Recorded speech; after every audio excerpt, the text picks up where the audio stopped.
Dans un monde où les mots sont rois, je vous convie sous mon toit pour découvrir avec moi des astuces, des secrets que voilà. Je dévoile sans prétention comment écrire sur Notion avec précision, accélérer chacune de vos sessions. Sans tout vous révéler maintenant, je vous promets en cet instant que chaque conseil vous fera gagner du temps. Bon, merci à ChatGPT pour ce poème, je pense qu'il est pas loin de pouvoir faire un Planet Rap. Nous on se retrouve tout de suite sur mon écran, je te montre mes astuces pour écrire sur Notion plus vite. Je viens de créer une nouvelle page Notion, on commence avec la base. La commande pour contrôler tous les autres raccourcis, c'est le / comme tu le sais.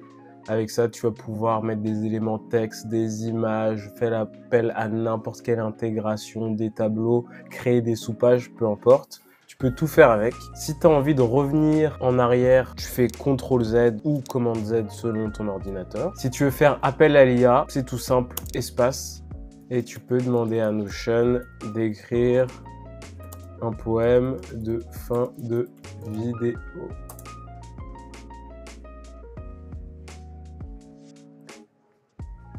Comme le rideau tombe, voici la fin. La vidéo... Bon, je vais pas recommencer, on arrête. Hop. D'ailleurs, si t'as pas envie de te souvenir de toutes les astuces, le document que je suis en train de créer là, tu peux le trouver gratuitement dans la description. Maintenant, on va passer à des choses un peu plus intéressantes. Pour écrire des titres sur Notion, tu peux évidemment faire / et dire que tu veux un titre de niveau 1.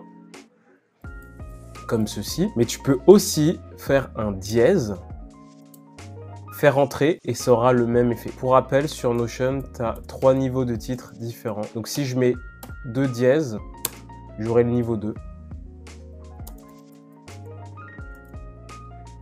Et si je mets 3 dièses, j'aurai le niveau 3.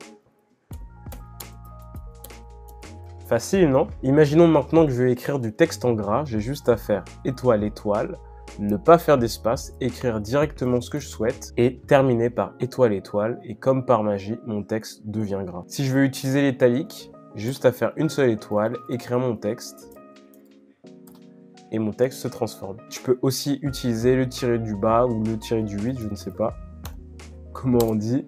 Et hop, ça marche de la même façon. Maintenant, imaginons que tu veuilles utiliser les listes. Tu as plusieurs choix. Si tu veux utiliser les listes à puces, tu peux tout simplement faire soit un tiret, soit un plus ou soit une étoile. Et hop, directement, Notion va comprendre que tu veux faire une liste à puces. Un plus marche de la même manière. Et une étoile suffit aussi. Maintenant, si tu veux numéroter, tu as juste à commencer ta ligne par un 1. Notion comprend que si tu veux faire une liste à puces numérotée, ou tu peux commencer aussi par un A, point, et ça marche de la même manière. Et évidemment, si tu fais tabulation, tu pourras aller dans les sous-niveaux de ta liste, comme ceci.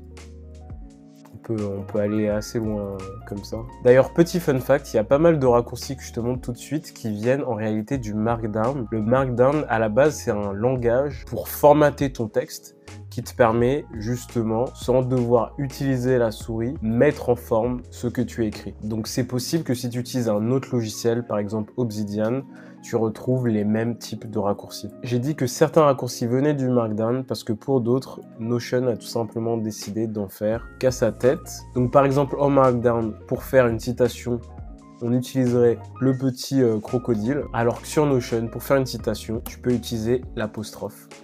Et évidemment, si tu fais majuscule plus entrée, tu vas pouvoir faire un raccourci de plusieurs lignes. Sinon, si tu fais juste entrée, tu retournes à la ligne. Maintenant, si tu veux faire un toggle, une liste dépliante en français, je sais pas si c'est la traduction, tu as juste à faire le petit crocodile et cliquer sur espace. Si tu es sur ton toggle et que tu fais CTRL plus entrée, ça va l'ouvrir. Et si tu refais CTRL plus entrée, ça la ferme. Si tu fais CTRL plus Alt ou Option si tu es sur Mac, plus le T, là, ça ouvre tous les toggles. Et si tu le refais, ça les ferme tous. C'est ultra pratique si tu as déjà eu des documents avec pas mal de toggles. Moi, je kiffe ce petit bloc, je l'utilise hyper souvent dans mes documents. Tu as remarqué, là, sur mon document, il y a pas mal de petits textes en rouge. En fait, ça, c'est l'élément code. Tu as deux options si tu veux utiliser l'élément bloc. Soit tu fais un gros bloc de code. Et pour cela, il faudra que tu fasses le petit apostrophe de la lettre 7 si tu es sur Windows. Comme ceci. En cliquant sur Alt plus la touche 7. Et là, ça te fait un grand bloc de code. Et sinon, si comme moi, juste en haut, tu veux faire un bloc de code sur une seule ligne, tu as juste à entourer ton texte d'apostrophe. Donc, contrôle la lettre 7, espace pour déclencher la petite apostrophe. J'écris et je fais la même chose, contrôle plus la lettre 7. Et hop, maintenant, j'ai mon élément code sur une seule ligne. Pratique, non? Je te dis apostrophe depuis tout à l'heure, mais en fait, c'est l'accent grave. Je viens de relire mes notes. Bon, maintenant, on veut faire de la to-do list. On veut être productif. Comment faire? Bah, tu utilises les crochets, tout simplement. Crochet ouvrant, crochet fermant, espace. Et tu as une petite to-do. D'ailleurs, si tu veux les fermer ou les ouvrir, tu vas sur ton élément et tu fais CTRL plus entrée. Ça la coche si elle n'est pas déjà cochée. Ça la décoche si elle est déjà cochée. Est-ce que tu dirais que tu es une personne heureuse dans la vie? Moi, je pense que tu l'es, donc je vais te montrer comment faire des smileys.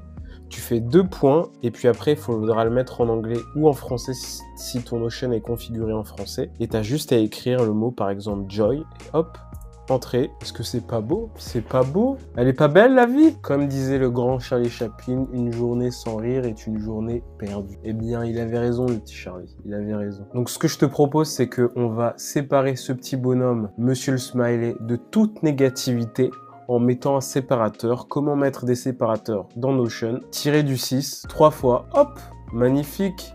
Et on lui met un petit séparateur en bas également. Et hop, il est protégé de toute négativité. Continue de rire mon ami. Ça serait pas mal si on pouvait faire ça dans la vie. Ça serait tellement facile. Je te propose de barrer du texte et pour cela, il faut que tu fasses tilde. Barrer du texte et encore tilde. Toujours sans espace, et ton texte est barré comme par magie. Génial, mais qu'est-ce qu'on avance? Mais qu'est-ce qu'on apprend de choses? Enfin, j'espère que tu apprends des choses. Donc on a mis en gras du texte, on l'a barré, maintenant on aimerait souligner du texte. Et pour cela, t'écris et t'as juste à sélectionner ton texte et faire CTRL U. Comme par magie, ton texte est souligné. Un exemple, on va reprendre l'élément bloc de code. Je te rappelle, 3 accents graves, comme ceci, hop. Et donc ici, comme tu vois, je peux écrire dedans. Si je fais espace, ça me fait un retour à la ligne.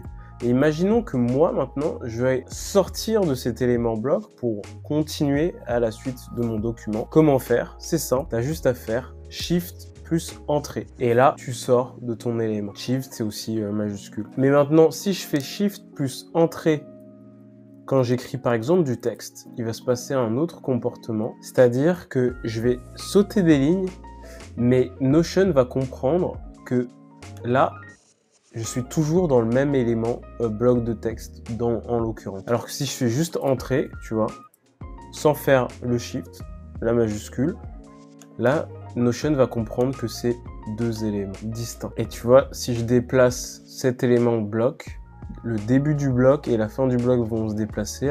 Alors que si je déplace cet élément-là, un bloc, il n'y a que cet élément qui va se déplacer. Maintenant, imaginons que je veuille dupliquer mon petit charabia juste ici. J'ai juste à aller sur l'élément et faire CTRL-D, comme Didier. Magnifique. Et mon élément est dupliqué. Et ça marche avec tout. Je te propose maintenant de déplacer tout ce bloc-là et de le mettre juste au-dessus. Comment je sais d'ailleurs que c'est un bloc? Si tu vas sur les 3 petits points ici, comme je le faisais tout à l'heure, tu vois que tout est illuminé. Donc c'est un bloc à part entière. Et là, tu vois, par exemple, cet espace, enfin, ce soit la ligne là, c'est un autre bloc. Voilà, petite astuce. Donc moi, je vais déplacer ce bloc juste au-dessus. Comment faire? J'ai juste à faire CTRL, SHIFT et utiliser les flèches. Comme ceci. Donc arrobase tout simplement sans espace te permet de faire référence à des dates, à inscrire des dates. Te permet aussi de pourquoi pas te faire des rappels et après tu auras une notification sur Notion. Donc en l'occurrence nous on peut écrire arrobase reminder tomorrow et ça me fera un rappel demain. Donc assez utile quand tu gères ta to-do list sur Notion. Tu peux aussi mentionner une page. Alors moi en l'occurrence je mentionner ma page astuce Obsidian et arrobas te permet aussi de mentionner d'autres personnes si tu as des invités sur ton workspace Notion. Alors moi je suis tout seul donc ça va pas être très amusant. C'est aussi possible et ça enverra une notification à la personne que tu as mentionnée dans ton document. J'espère qu'avec tout ça, tu pourras être beaucoup plus rapide sur Notion. Tu peux retrouver un document qui résume tout ce qu'on a vu aujourd'hui dans la description. D'ailleurs, j'ai rajouté un nouveau lien dans la description qui va te permettre de me proposer des idées de vidéos. En attendant, n'hésite pas à laisser un commentaire si tu as des questions, des améliorations ou des astuces à partager aux autres. C'est fait pour ça. Quant à nous, on se dit à bientôt. Merci d'avoir regardé. Ciao!